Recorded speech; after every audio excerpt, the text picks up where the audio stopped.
warahmatullahi wabarakatuh. Halo, jadi hari ini saya ingin berbagi momen sharing terkait public speaking yang diadakan oleh FSI Ulul Albab FMIPA ULM. Bismillahirrohmanirrohim. Jadi untuk kalian yang menonton video ini diharapkan untuk mengecilkan volumenya di saat video ini dimulai, karena suaranya cukup membuat kalian terkaget nanti, tapi tolong jangan kaget.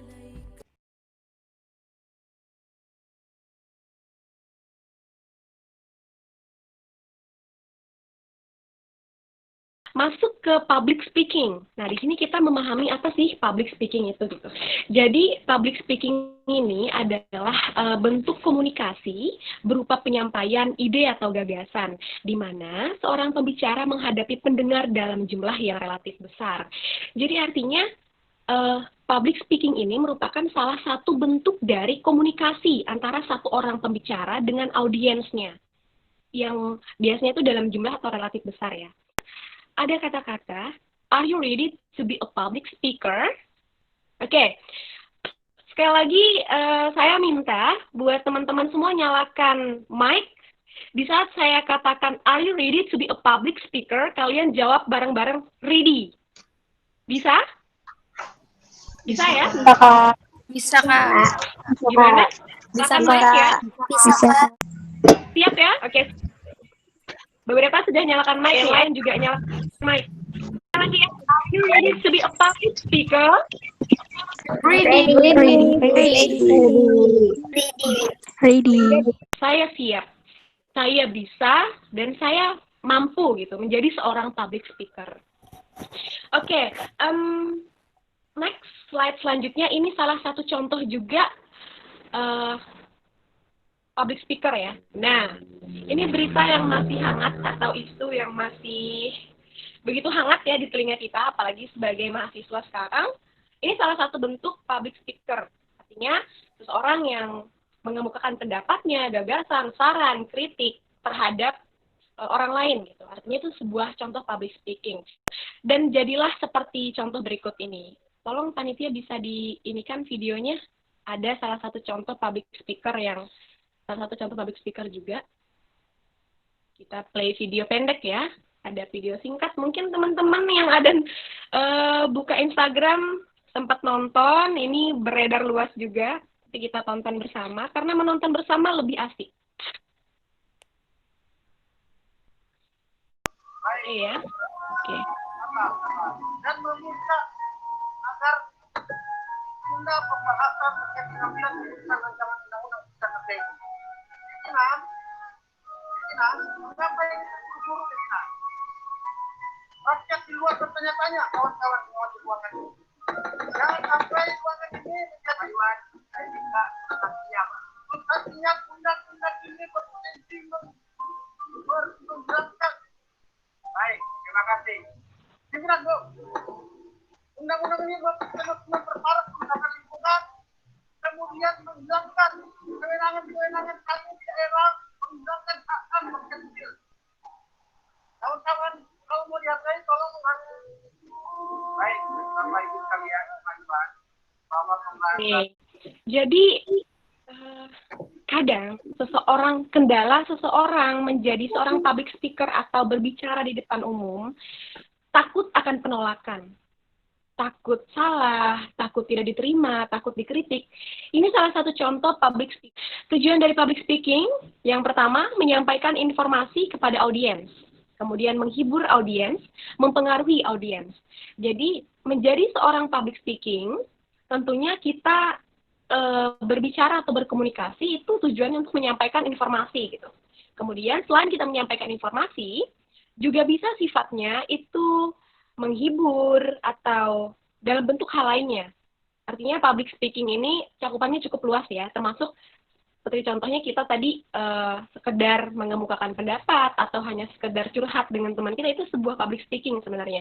Tapi public speaking yang kita soroti hari ini, yang benar-benar kita coba kaji adalah bentuk public speaking yang baik sebagai seorang mahasiswa, bagaimana kita dalam lingkungan dan sosial kita gitu. Dan terakhir, sebagai seorang public speaking, kita mampu menyampaikan apa yang kita sampaikan itu mempengaruhi audiens gitu. Jadi kita bisa mempengaruhi audiens atau pesan yang kita sampaikan dapat tersampaikan. Next. Nah, apa sih manfaat dari public speaking? Yang pertama, mengurangi ketidaktahuan. Menjadi seorang public speaking tentunya sebelum kita berbicara, pastinya kita akan banyak mendengar, banyak membaca, mencari tahu sebelum kita berbicara. Tidak mungkin kita berbicara hanya sekedar berbicara yang tidak ada isinya gitu. Tentunya pasti ada sesuatu yang ingin kita sampaikan. Nah, melalui hal itu, dari yang awalnya kita tidak tahu, menjadi kita tahu gitu. Kemudian mengurangi tekanan, melalui kita bisa berbicara, berkomunikasi dengan baik, tekanan dalam diri kita itu semakin berkurang gitu. Coba bayangkan, misalnya nih, kawan-kawan di sini takut untuk mengemukakan pendapat, tidak usah di luar ya, ruang lingkup keluarga atau dengan teman, takut untuk berpendapat, takut untuk menyampaikan menyampaikan sesuatu dah intinya. Nah, kalau takut itu pasti kalian akan tertekan gitu, karena itu tidak keluar. Coba itu dikomunikasikan, pasti itu jauh lebih plong dan membuat semuanya dapat berjalan dengan lancar ya gitu. Jadi tidak ada suatu kendala. Itulah kenapa perlu adanya komunikasi tadi. Kemudian selanjutnya dapat memperbaiki hubungan. Artinya melalui public speaking tadi, melalui komunikasi dapat memperbaiki hubungan. Misalnya ada kesalahpahaman dengan teman, keluarga, lingkungan sekitar, masyarakat, bahkan hal yang kaitannya dengan masyarakat luas ya, negara gitu. Terus selanjutnya menyelesaikan masalah. Jadi melalui public speaking ini kita dapat berdiskusi, menyelesaikan suatu masalah. Next.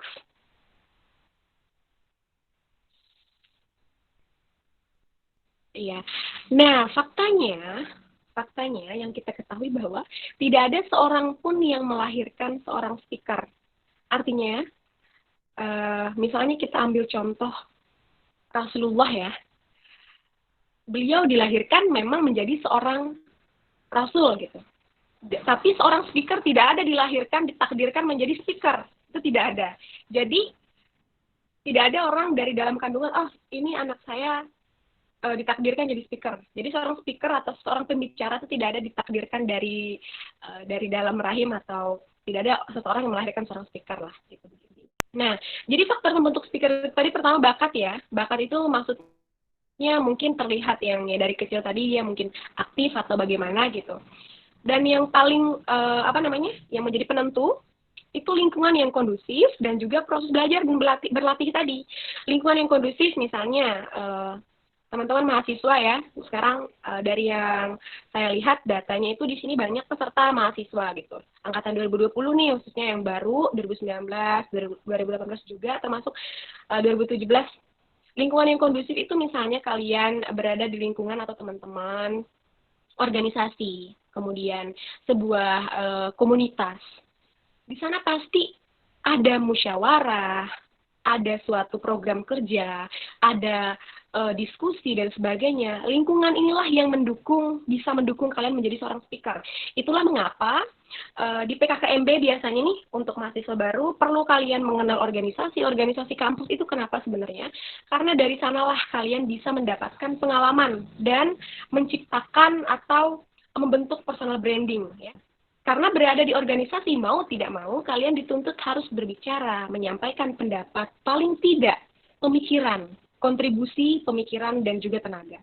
Selanjutnya proses belajar dan berlatih ya. Ini penting menjadi bentuk seorang speaker karena sebenarnya jam terbang maupun belajar, berlatih terus, itulah yang menjadi membentuk seorang speaker yang baik gitu. Jadi jika dia mempunyai jam terbang yang banyak, jelas dia jauh lebih terus berlatih, jauh lebih berpengalaman gitu.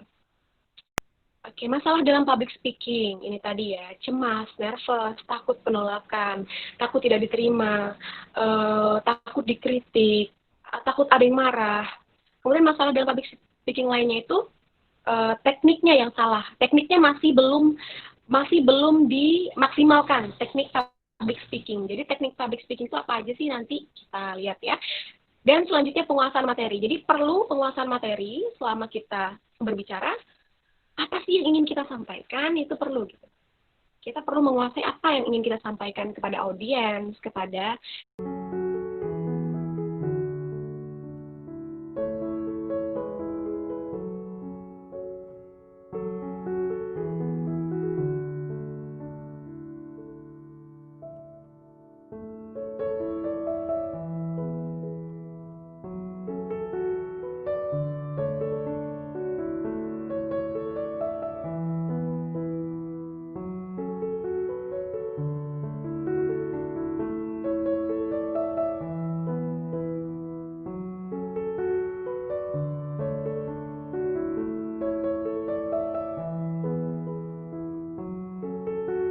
terima kasih, syukran untuk perhatiannya, terlebih juga pada panitia. Ya, mungkin saya kembalikan ke moderator. Terima kasih Kak. Masya Allah, ilmu yang disampaikan berguna sekali untuk kami semua. Insya Allah akan menjadi ladang pahala untuk Kakak dan hal yang bermanfaat untuk kami semua. Selanjutnya ada sesi tanya jawab kepada dibuka dulu sesi pertama, tiga penanya. Dipersilahkan. Assalamualaikum warahmatullahi wabarakatuh. Jadi saya ingin bertanya, tadi kan kakak ada bilang kalau misalnya public speaking itu ada kecepatan bicara, tapi apa namanya tuh kalau misalnya kita sedang gugup, kecepatan bicara itu terkadang tidak terkontrol kak, kayak misalnya bisa kecepatan sama bisa lupa dengan harusnya ada intonasi kayak itu. Menurut pengalaman kakak gitu, bagaimana cara kita mengaturnya dan kita bisa sadar kayak gitu kalau misalnya kita kecepatan bicara kita ini tuh kayak melebihi batas sudah kayak itu. Ya, terima kasih. Ya. Terima kasih. Siapa namanya tadi? Aulia Azizah, Kak. Oke, halo. Siapa panggilannya? Aulia atau Azizah? Aulia, Kak. Aulia. Dari mana Aulia? Dari dari FKIP Unlam Prodi Pendidikan Geografi. Oh iya, halo Aulia. Angkatan berapa Aulia? Angkatan 2018 Kak, semester 5. Oke, 2018. Berbicara tentang apa ya, kecepatan bicara tadi. Mungkin izin menjawab, moderator? Bisa dipersilakan Kak. Terima kasih. Nah, kakak sharing ya, cerita pengalaman pribadi aja gitu. Mungkin saat kakak berbicara tadi, ada yang menurut kakak kecepatan bicaranya pun tidak stabil. Ya, kalian bisa melihat. Terus bagaimana sih kak? Tadi sempat kayak, misalnya ada dua kata yang tertumpuk gitu, yang dia tumpang tindih, sehingga agak kurang jelas terdengar. Artinya kecepatan bicaranya di sana terlalu cepat. Tadi ada kakak beritahukan perlu adanya jeda ya, untuk menghindari dulu kecepatan bicara kita yang berlebihan tadi itu, perlu adanya jeda. Tapi bagaimana sih kak saat kita tuh gugup, tiba-tiba sudah kecepatan bicaranya sudah tidak terkontrol? Kembali lagi, kakak katakan itu adalah jam terbang, latihan, terus berlatih gitu, terus berlatih. Itu tadi kuncinya.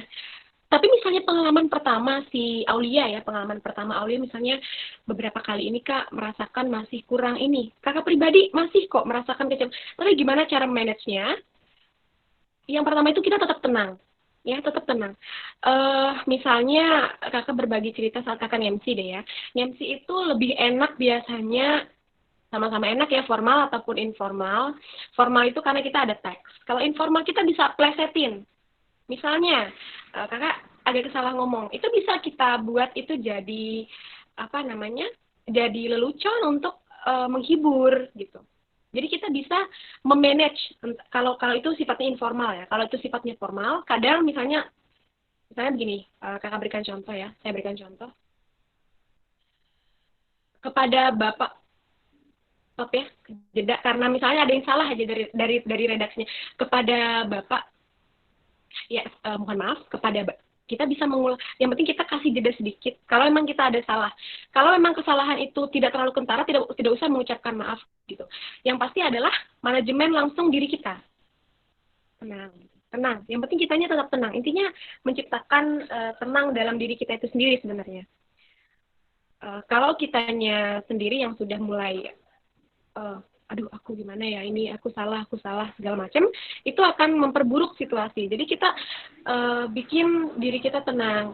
Bagaimana sih masing-masing orang biasanya punya cara juga manajemen diri sendiri biar dia lebih tenang untuk menghadapi misalnya tiba-tiba kaget dengan sesuatu gitu. Kalau kakak biasanya saat ngomong atau MC mungkin misalnya kakak menghadap ke satu arah dan itu kakak tiba-tiba blank, kan kita mungkin sering ya blank ya. Nah, setelah itu mungkin kita curi pandangan ke tempat lain, kita coba bagaimana caranya, masing-masing punya cara, entah kita dengan cara istighfar atau menyebut nama Allah gitu, untuk menenangkan diri kita. Ya, saya lanjutkan misalnya kita ada kesalah ya mohon maaf, saya lanjutkan kepada Bapak misalnya. Jadi sebenarnya manajemen diri kita, dan bagaimana sih Kak agar terlatih kecepatan bicara segala macam itu, jam terbang tadi. Dan juga misalnya kayak kakak tadi sempat sering tuh ada kata-kata yang ketumpuk, kakak kasih gini, misalnya kakak ngomong bicara lambat memberikan, nah bicara lambat memberikan, jadi bisa kita ulang misalnya, atau kita kasih jeda, karena biasanya intonasi itu benar-benar harus diatur. Yang penting kitanya tetap tenang, kitanya relax gitu ya. Yang pasti sebelum kita biasanya mau jadi MC atau public speaker, ada baiknya kita minum ya, untuk kita detak jantung kita teratur. Selanjutnya ada penanya kedua, persilakan kepada kawan-kawan yang ingin bertanya.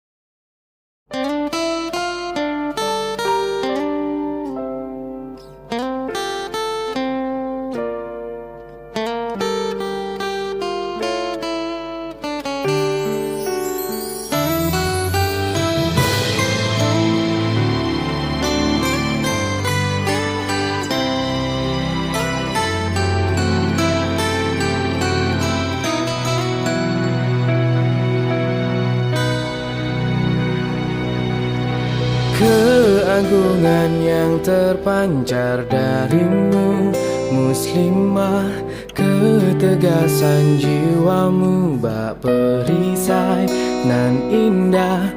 Kau hadirkan pesona penuh berbalut takwa, laksana